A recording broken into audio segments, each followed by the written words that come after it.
ఆయుష్మాన్ ఖురానా కొత్త హిందీ సినిమా పతి పత్ని ఔర్ వో దో రిలీజ్ అయి నిన్న ఆదివారంతో 3 రోజులు కంప్లీట్ అయింది. ఈ 3 రోజుల కలెక్షన్స్ చూస్తే ముందుగా ఈ సినిమా రిలీజ్ అయిన మొదటి రోజు శుక్రవారం మే 15న 4 కోట్లు నెట్ కలెక్ట్ చేస్తే రెండవ రోజు శనివారం కలెక్షన్స్ కొద్దిగా పెరిగి 6 కోట్లు వచ్చాయి. అలా 2 రోజుల్లో 10 కోట్లు నెట్ కలెక్ట్ చేసిన సినిమా నిన్న ఆదివారం మూడవ రోజు కొంచెం కలెక్షన్స్ పెరిగి 7 కోట్లు వచ్చాయి. టోటల్గా 3 రోజుల్లో ఈ సినిమా 17 కోట్లు నెట్ అయితే కలెక్ట్ చేసింది.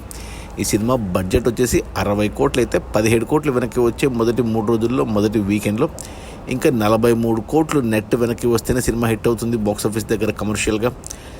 ఈ రోజు సోమవారం వర్కింగ్ డే, మరి కలెక్షన్స్ తగ్గుతాయి, మరి సినిమా హిట్ అవుతుందా లేదా అనేది కొద్దిగా కష్టమే. నాకు తెలిసి మరో 3 కోట్లు నెట్ రావచ్చేమో మిగతా రన్లో. సో 40 కోట్ల నష్టాలు అయితే క్లియర్గా కనబడుతున్నాయి సినిమాకు. మరి ఏమవుతుందో చూడాలి. అది మన Ayushmann Khurrana and Rakul Preet Singh and Wamiqa Gabbi and Saif Sara Ali ఖాన్ల కొత్త హిందీ కామెడీ సినిమా పతి పత్ని ఔర్ వో దో రిలీజ్ అయిన మొదటి 3 రోజుల్లో 17 కోట్ల నెట్. Okay, bye.